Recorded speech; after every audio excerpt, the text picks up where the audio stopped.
It was bound to happen sooner or later. I just didn't think it would be quite this soon. We have hit the first speed bump of Beyond Order. My plan was to finish up this chapter in this video. But the section we're getting to contains the setup for who gets to update the social hierarchies, as well as a sort of client story, which not only involves Peterson's disdain for environmentalism, but also his self-authoring suite. So there's a lot to talk about.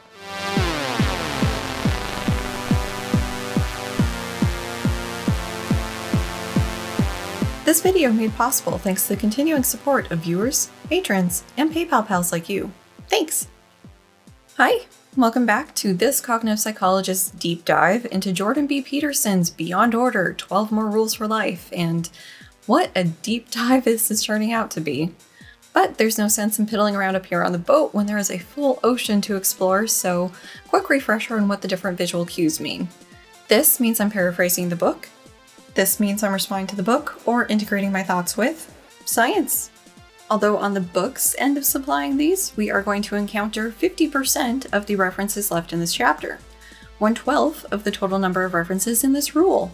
To put it plainly, one reference. We're going to cover one reference from Peterson in what we're covering today. Don't worry, there's plenty more to talk about, just not coming from the book.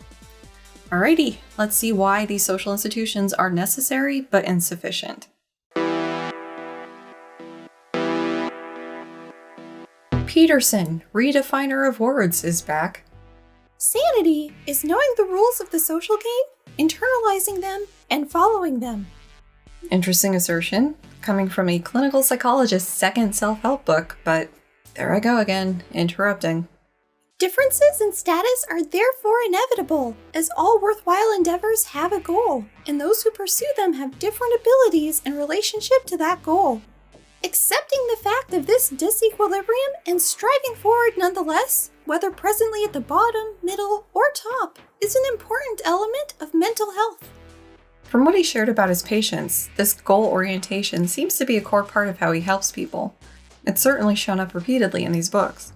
But I would argue for some nuance or contextualization here. I think the goal drive can be taken too far.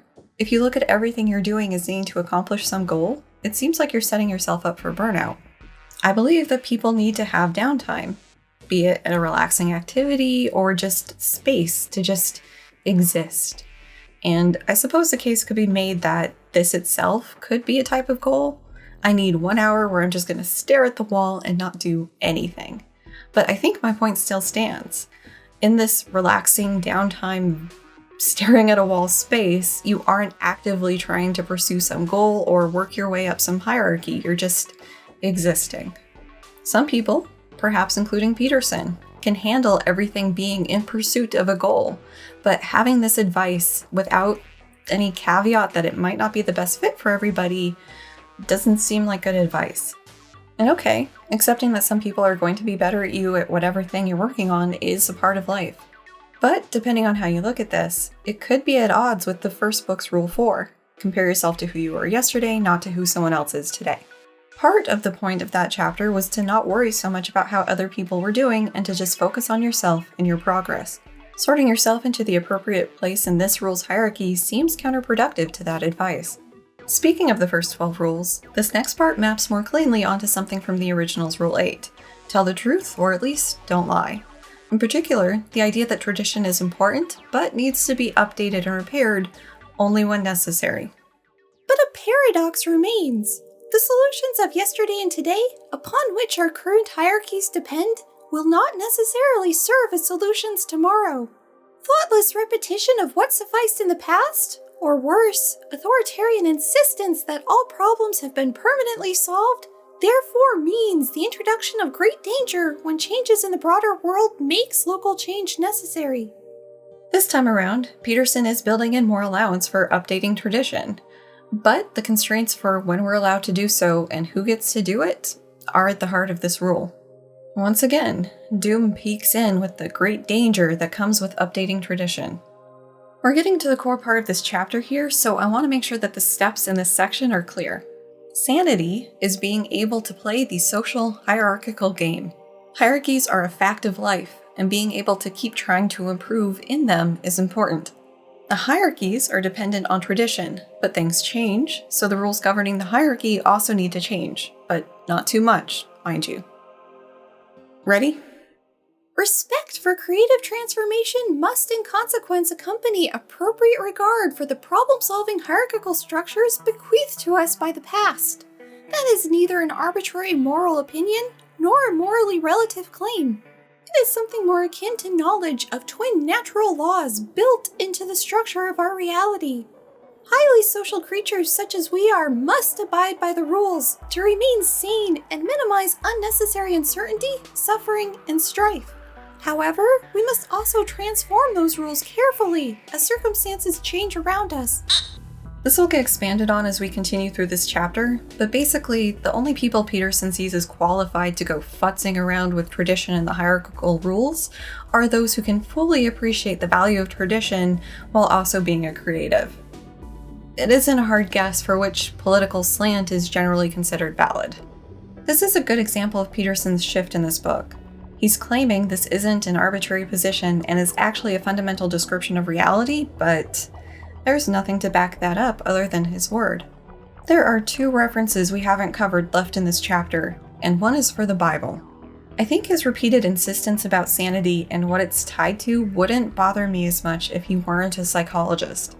And it does seem likely that he believes that these different things, like outsourcing our sanity or abiding by the social hierarchy's rules, are fundamental components of a sane mind. But, well, let's keep going. He has more to say on that. This implies as well that the ideal personality cannot remain an unquestioning reflection of the current social state. Under normal conditions, it may be nonetheless said that the ability to conform unquestioningly trumps the inability to conform.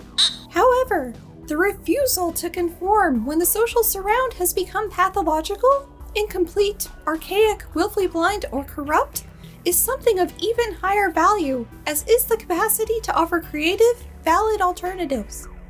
So an ideal personality needs to be able to conform, but only when things aren't pathological. How does one know when the social surround has become incomplete, archaic, willfully blind, or corrupt? To be fair, he will sort of talk about this in his way. Related to that, who is the arbiter of what makes an alternative valid? What is valid is going to be different depending on a whole host of circumstances, potentially including one's place on the social hierarchy. Earlier this chapter, Peterson noted the difficulty of moving information around the hierarchy, in part because of the power differential between tiers. He also talked about needing to be careful in how you approach your boss with criticism or problems, because of the implied statement it would be making on the boss's competence and relevance. Trying to address societal injustices is approaching your boss on a much larger scale. If you're doing well in the social hierarchy, it isn't surprising that you'd be resistant to changing things as it could upset your position. But again, Peterson will sort of address this. Sort of. Final thought here. It seems like someone's refusal to conform could be labeled an inability to conform by others. Fighting against the place assigned to you by society versus not knowing your place. This leaves all of us with a permanent moral conundrum. When do we simply follow convention, doing what others request or demand? And when do we rely on our own individual judgment, with all its limitations and biases, and reject the requirements of the collective? In other words, how do we establish a balance between reasonable conservatism and revitalizing creativity? It would be nice if Peterson could give some concrete guidelines on how to establish this balance, or how to recognize something is dysfunctional instead of leaving it abstract. It would be nice to have some solid life advice in a life advice book, but that is not the world we live in.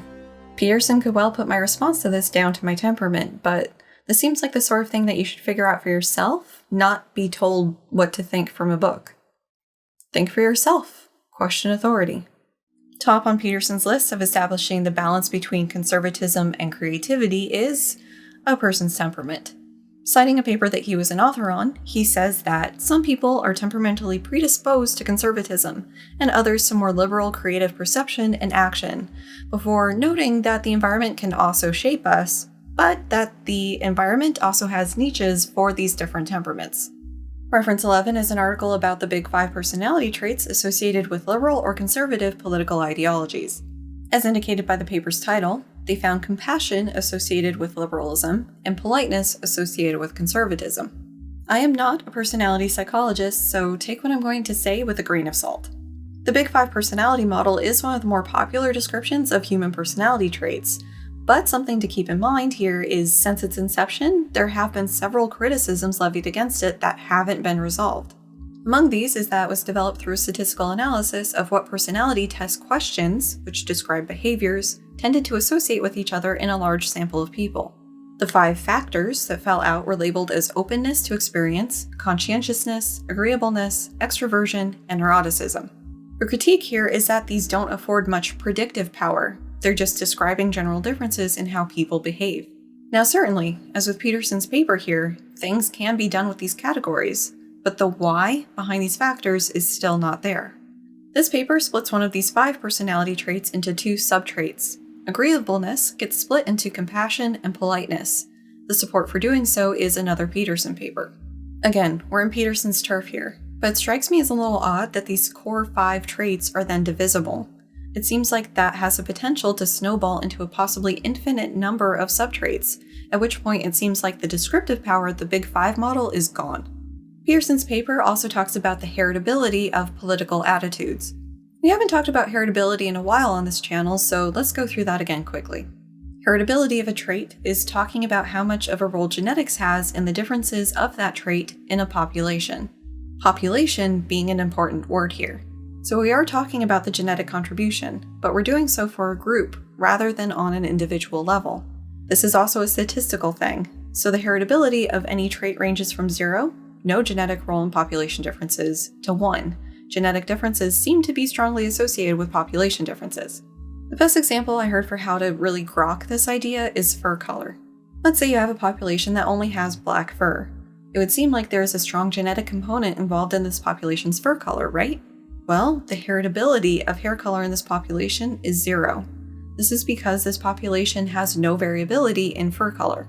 If the population has some variability in fur color, so you've got black fur, white fur, stripes, and so on, then the heritability of hair color would increase in value. So, political leanings may be statistically heritable, but we need to keep in mind that that does not directly tell us how genetically inheritable that is.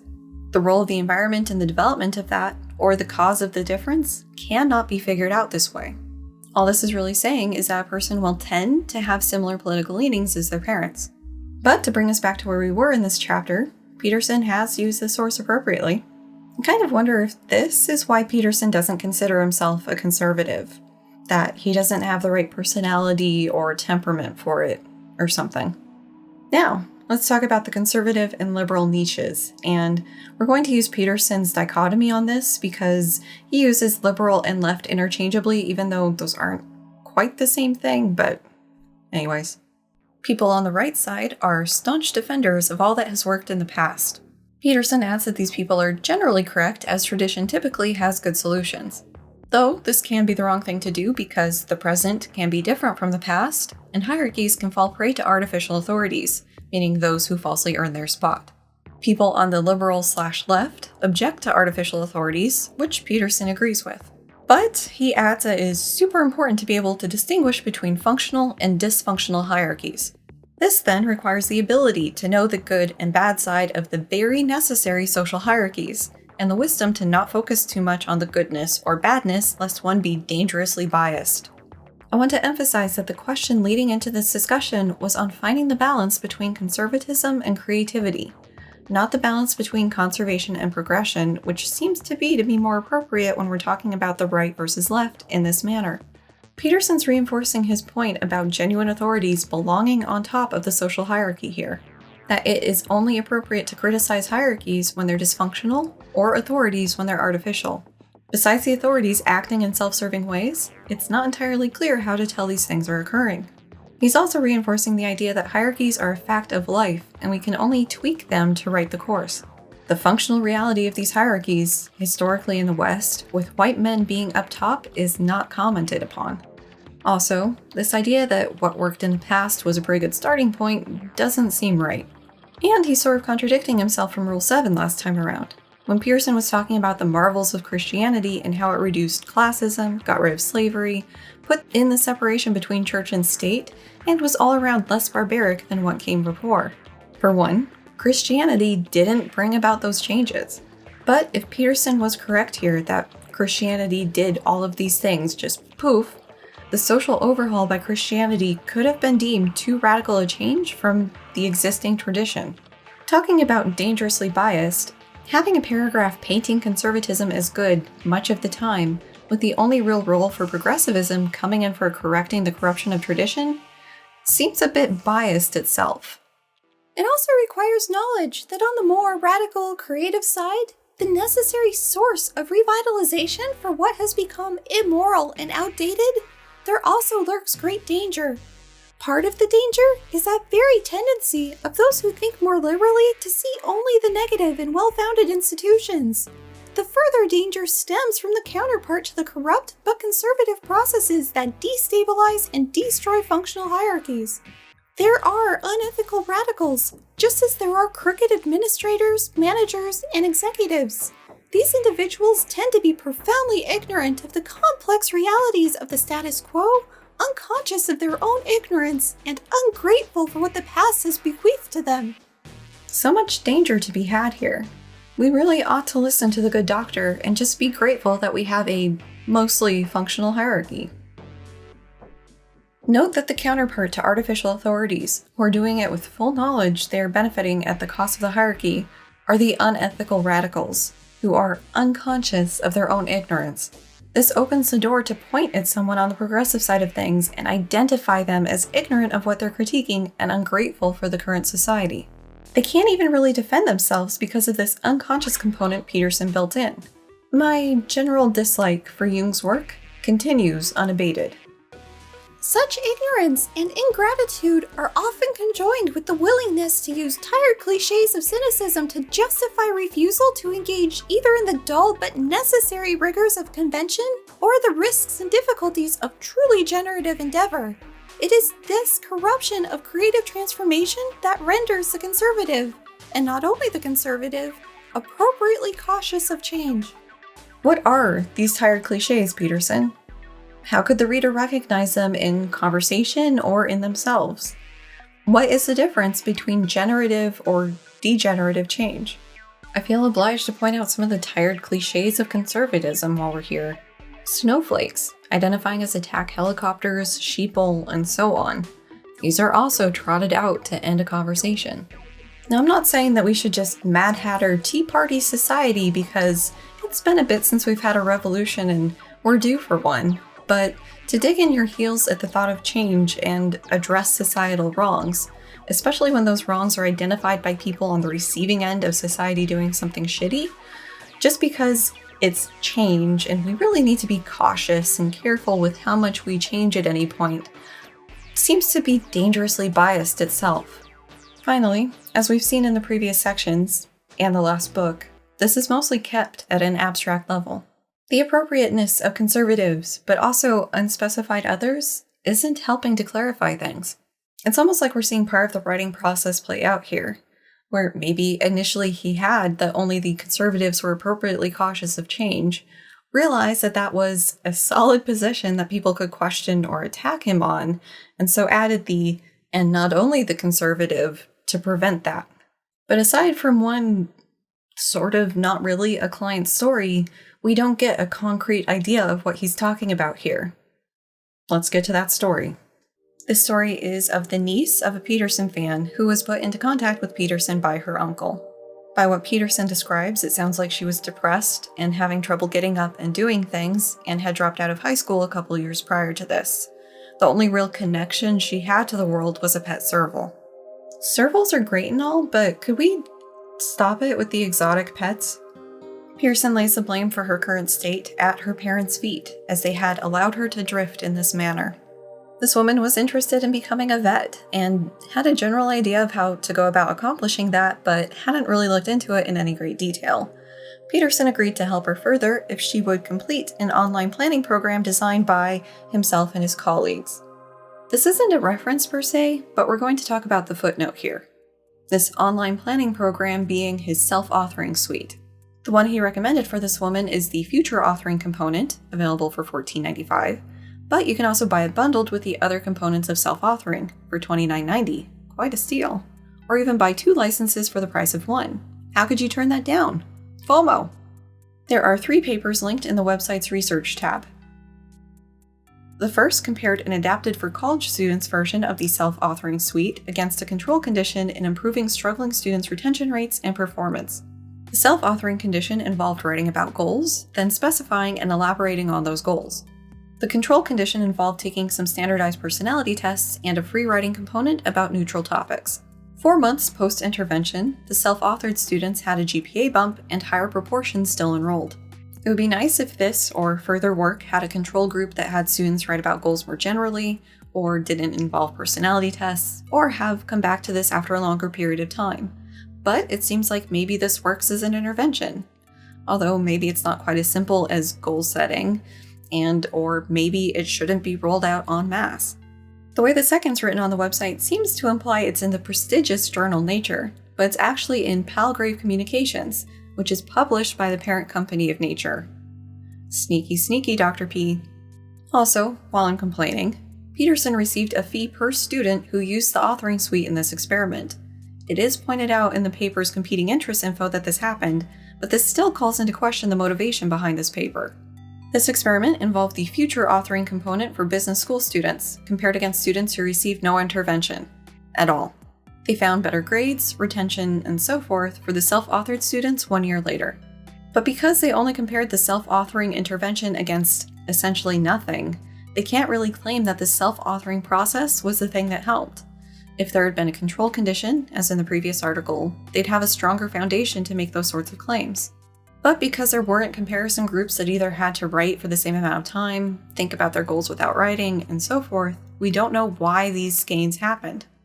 Now's a good time to mention an independent follow-up that tested the self-authoring of Peterson's previous 2 references against a different writing activity that focused on personal growth and mutability of ability, as well as the control of just a personality test. Also, half of the students who received some form of intervention were sent reminder messages about their goals. Interestingly, these researchers did not find any differences between intervention groups in grades, course load, or retention rates 1 year later. I'll point out here that Peterson's first website reference had a sample size under 100. The second had a treatment group roughly of 700, and this experiment had 1,400 altogether. Statistical power is not an issue here. The authors put forward a couple explanations for their lack of effect. First, this involved all intro business students as opposed to students who self-selected as struggling. It's possible that recognizing difficulty is important. Second, because Peterson was not directly involved in this, they may have flubbed something critical without realizing. He had supplied the materials, but something may have gone awry. But, as they note, if this effect is that sensitive, caution is warranted when trying to scale it up as an intervention. Third, quote, "It may be the case that the results of the pilot study," meaning Peterson's first website reference, "are spurious," noting that this sample size was much larger, so should be even more sensitive to group differences. Finally, and related to the third, the results of the previous work may have come from some factor other than the treatment itself. They end the paper by saying that easy and cheap educational interventions may be tempting, but it's important to stress test them before rolling them out assuming they'll work. The last website reference appears to be a report that used Peterson's future authoring at a community college. Students took part in one of the conditions as part of the school's orientation process, either the future authoring or their own existing goal-setting workshop. GPA and retention were measured at the end of the first semester. The future authoring boosted retention, although this was primarily driven by the male students. They also didn't find a statistical difference in GPA. So maybe the self-authoring sort of helped, at least in terms of keeping a little more students enrolled, even if it didn't help their grades. To be frank, I'm a bit skeptical about the wholesale effectiveness of what Peterson's selling. Now, sitting down and having to write out your ideals and goals and think through how to accomplish them probably is a worthwhile activity, especially if you haven't done that before. And as far as online self-help goes, $30 isn't that bad. But I have a couple concerns. For one, it seems like he's gunning to have this implemented on a large scale. And as we saw in that one paper, he can receive financial compensation for every student who uses it. But this might not work on a large scale. This might be another instance of a thing that schools will just throw money at in the hopes of boosting their retention. Second, from reading the cited papers and a whole bunch more I didn't include, it seems like there's many different ways to get people to do this sort of goal-setting behavior that Peterson's self-authoring suite does. It may be more cost-effective for some schools or individuals to just pay Peterson for his website and do it that way, but the website itself doesn't seem to be granting users some powerful or transferable knowledge of their goal-setting ability. Finally, and I fully acknowledge my biases coming into play here, it feels a bit gross to me, basically advertising for a self-help website in the middle of a self-help book. Peterson probably believes that, this website would be a good addition for people who are seeking help from his writing, and so probably thinks it's a nice add-on or suggested sale and totally makes sense, but still doesn't feel right to me. But that's enough of that rabbit hole. Back to this woman who presumably did the future authoring.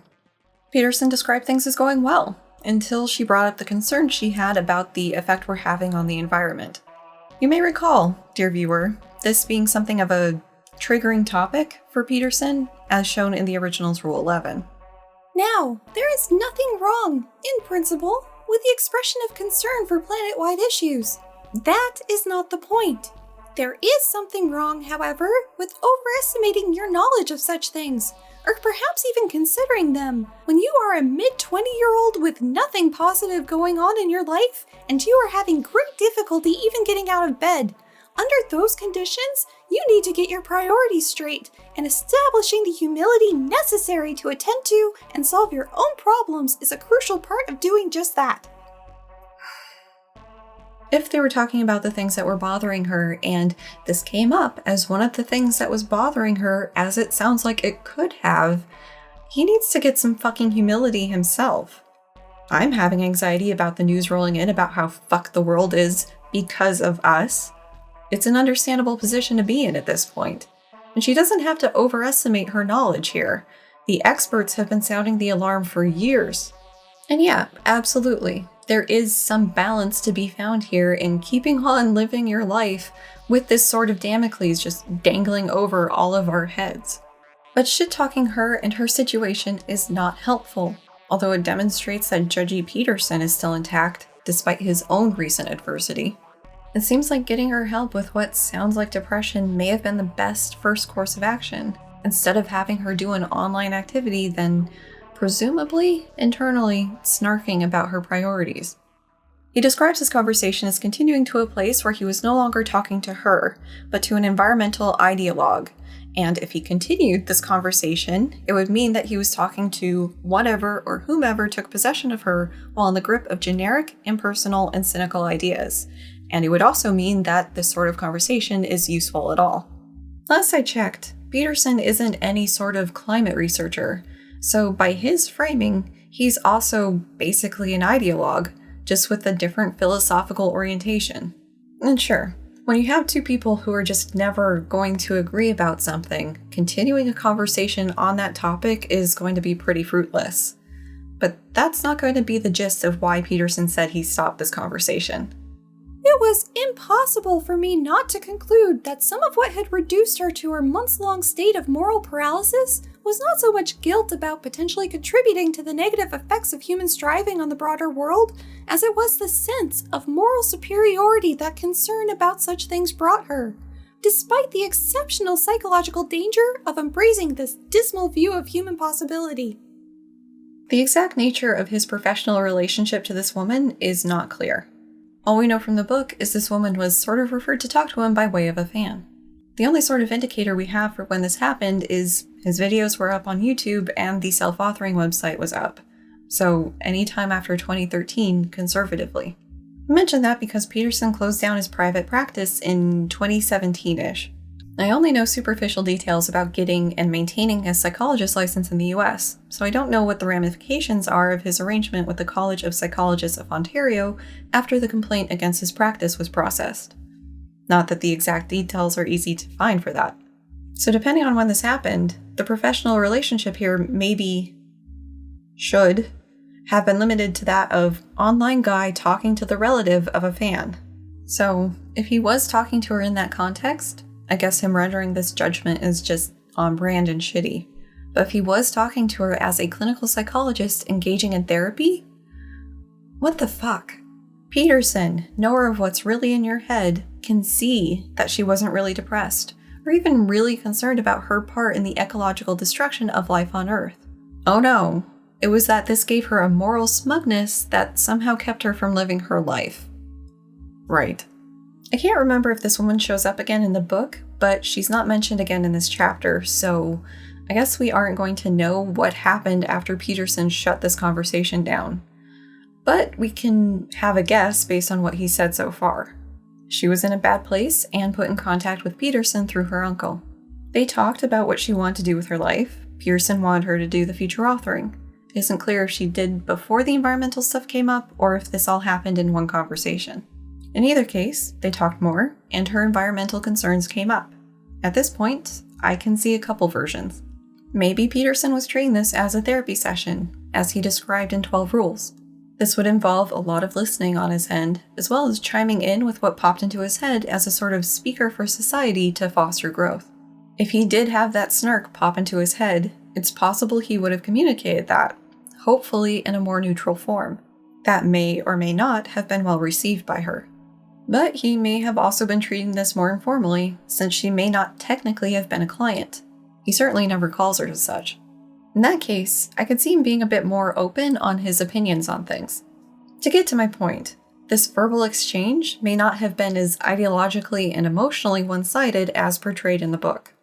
The psychological danger Peterson's referring to here is likely what I mentioned a little bit ago from the previous book's Rule 11, do not bother children when they're skateboarding. His argument was that considering humans as a danger to the environment sets the stage for people to take a nihilistic view towards humanity, which would then justify ridding the world of some. In Minecraft. Support for this came from what he felt contributed to his friend ending his life, the Columbine shooters, and potentially more to come. This was extended to mean that environmentalists are arguing for fewer people, not in the Attenborough sense of curbing population growth, but in the active removal of people sense. As somebody who's pretty worried about how much time life has left on this planet, I can definitely say that I've never had the urge to do any sort of nihilistic spring cleaning myself. And from what he said about this woman, I would be surprised if she fell down any sort of similar destructive hole. Bringing this back to the hierarchy, care of Peterson's angry tone. Excuse the cliche, but it is necessary to walk before you can run. You may even have to crawl before you can walk. This is part of accepting your position as a beginner, at the bottom of the hierarchy you so casually, arrogantly, and self-servingly despise. Furthermore, the deeply anti-human attitude that often accompanies tears shed for environmental degradation and man's inhumanity to man cannot but help but have a marked effect on the psychological attitude that defines a person's relationship to him or herself. Well, he tied it back into the hierarchy, I'll give him that. Still seems like a bit of a sore spot for him, though. It seems this angry part's assuming this woman and other people concerned about the environment are at the bottom of the hierarchy, and instead of working to improve their skills and whatnot, are trying to tear down that hierarchy. I know this is part of his shtick, that you need to just focus on yourself and not worry about the world at large, but how is that going to address the climate? Yeah, grand scheme of things, there isn't a whole lot the average person can do to drastically change what's going on, but there's still stuff you can do. Educate yourself, try to live in a more environmentally friendly manner, vote for people who want to fix this and aren't denialists, and then continue to bug those people to make sure that the change happens, and so on. Setting yourself up in this Peterson bubble of getting your house in perfect order perversely removes the personal responsibility in what's happening here. The latter part of this paragraph is very reminiscent of the original's Rule 11, as we covered earlier in this video. Environmentalism is often inexorably linked to so-called anti-human attitudes or beliefs, so when you see someone discussing the former, it seems like you can assume the latter. If this book was framed as Peterson's musings on various topics, fine, whatever. But this is a self-help book. A not insignificant number of his fans still tweet at him asking for guidance on the regular. The man is prolific on Twitter, but thankfully he supplied me with a similar example on the day of writing this. Requiring people using large mass transit to be vaccinated is called medical fascism. Some people are challenging his position, some are even fans. But there are also fans embracing this idea that requiring COVID vaccination is akin to a totalitarian dictate, as well as fans wanting him to say more, or thanking him for finally putting his hat into this ring, or asking him his opinion about other topics. Getting back to the quote, this psychological attitude seems very dependent on the previous book for establishing the context of what he means. But since in the overture he called this book in the original a match set, it can be taken to mean the 12 Rules is essentially required reading for Beyond Order. Let's see what Peterson's final thoughts are for this section. It has taken since time immemorial for us to organize ourselves, biologically and socially, into the functional hierarchies that both specify our perceptions and actions, and define our interactions with the natural and social world. Profound gratitude for that gift is the only proper response. The structure that encompasses us all has its dark side, just as nature does, just as each individual does. But that does not mean careless, generic, and self-serving criticism of the status quo is appropriate, any more than knee-jerk objection to what might be necessary change. No small acts, once again, as well as end-of-section rapid-fire questions from me. How have we organized ourselves, biologically? Serious question, because my understanding is this wasn't really something we or our ancestors intentionally did. I'm still not buying this wholesale social hierarchy effect on cognition and perception. Why is profound gratitude for functional hierarchies the only proper response? Why can't we look at a gift from great-great-grandmama and go, the thought was very nice and the gift is appreciated, but it doesn't fit me anymore. You don't do that, she's going to keep buying you clothes that would fit you when you were 5. Metaphorically. This acknowledgement of the dark side of hierarchies and accepting necessary change may be Peterson operating in this space beyond order, but this is still being written from a base of operations in order. To close out, this section covered a bit of ground, so let's recap Peterson's points. You need to be able to conform to the social hierarchy to be mentally healthy. But the traditional ways of doing things may not always work. In order to try to update tradition, you need to be working creatively from within the traditional framework. But how can you balance creative progression against reasonable conservatism? First is to introspect on your temperament, then to take stock of the strengths and weaknesses of conservatism and creativity. But be mindful of the dangers of too much creativity or unethical radicals. Those radicals illustrate how the agents of change must be conservative in nature. Then there was a solid chunk of this section devoted to a sort of client of Peterson's whose environmental concerns were met with derision. The dangers of caring about the environment and climate change were put forward, and we close with the idea that we really should just be grateful for the social hierarchy. Besides giving Peterson a jumping off point to try to downplay the validity of worrying about the environment, I'm not sure why he included this woman's story. If anything, it seems like it derailed his point about the necessity but insufficiency of social hierarchies. The section's title? I guess the bottom line, according to Peterson's framework here, is that change needs to come from creative conservatives. If you aren't working from that foundation that's either resistant to change or respectful enough of tradition, you're just going to do things wrong. Now on that bombshell, see you guys next time. Bye!